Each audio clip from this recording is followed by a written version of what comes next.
I want to turn to something else. You asked for how can we reasonably think that God exists?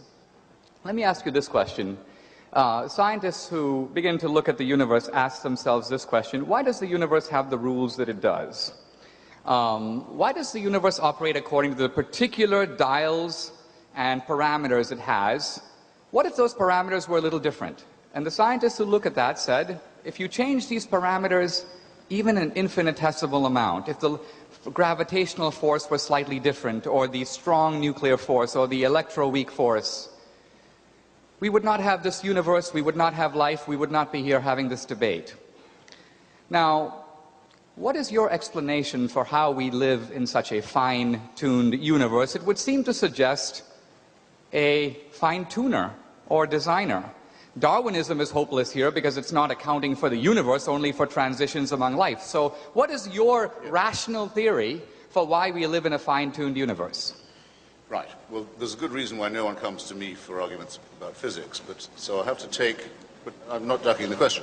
Just for your notebooks, ladies and gentlemen, there is a book by Professor Victor Stenger on this subject. Dinesh deals with it also in his book, that makes the bold claim that science actually negates the case for the existence of God. Well, Stenger says the laws of physics come out of nothing. Do you agree with that? Further than I would have gone, I'm saying I recommend that you read it.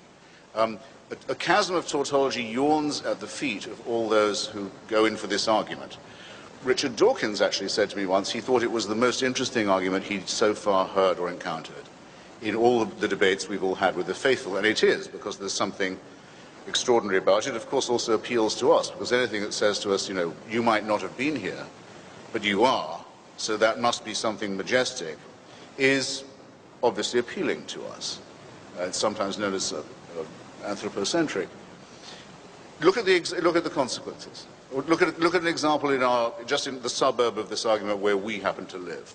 A tiny solar system on the very, very edge of the known universe, with a sun that is going to flare up in a while into a red dwarf, go out, having boiled us alive, on the only planet in its solar system that can support, or I think ever has supported, anything like life. Of the other planets, most of them are either or all of them, I should say, are either much too hot or much too cold. This is just in life, and that's true also of huge tracts of our own dear planet, which we happen to know, whatever argument we take about it, Christopher, I'm sorry, you're filibustering me a little bit here. This is cross-examination. Is poised on a climatic knife edge. So I would say, bear that in mind, and I would add, quite some design, and quite some designer.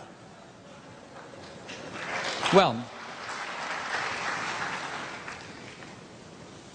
you said that... No, I thought it was my turn to ask a question. Yeah. Well, actually, I will forego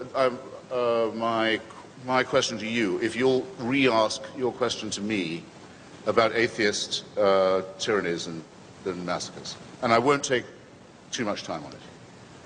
Otherwise I have to ask it to myself. I'd be willing to ask you those questions if you let it go in a cross-examination. Otherwise, I ask a question and you take up all the time. Well, no, that's why I was asking. That's why I was asking you if that condition would seem fair.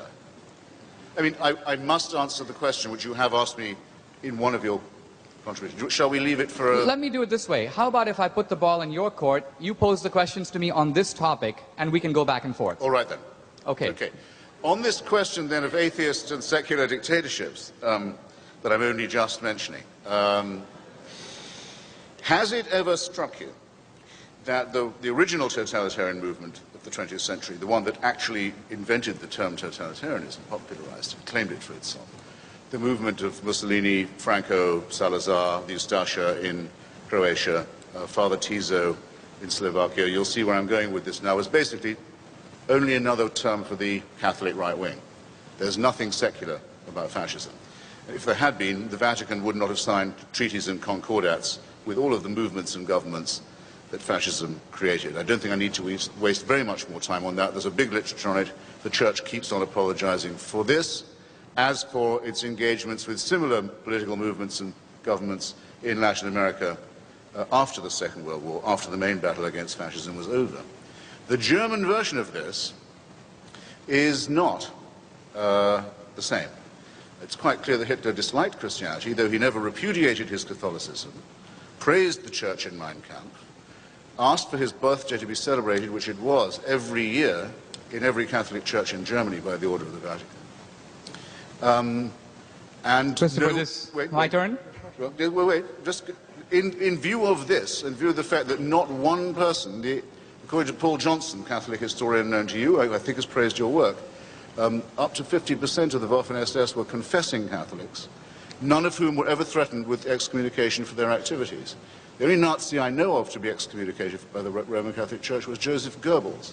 And do you want to know why that was? Do you want to guess? He married a Protestant. Magda Goebbels was a Protestant. The church said, excuse me, we do have our standards. All right.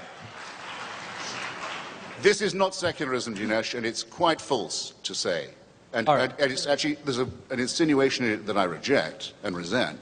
It's quite false to say that these are the outcomes of secular politics. Thank you. When I first came to America, or rather, wouldn't you say? It's supposed to be a question.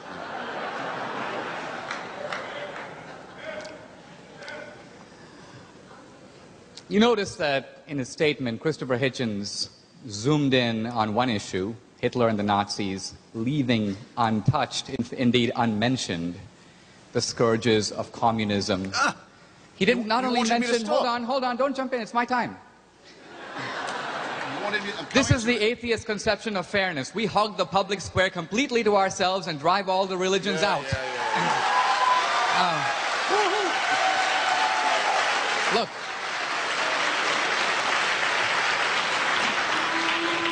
You wanted me to stop. I need about 2 minutes to answer you. Okay, fine.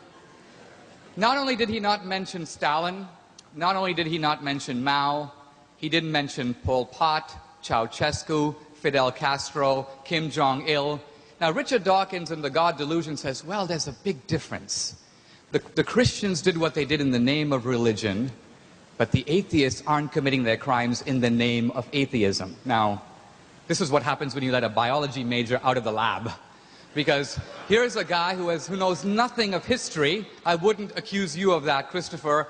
But all you have to do is read Marx. All you have to do is familiarize yourself with communism. It was an explicitly atheist ideology that sought to create a new man and a new utopia, liberated from the shackles of traditional religion and traditional morality. It was no accident, as the Marxists said, they always targeted the churches, they always killed the clergymen and the priests and so on.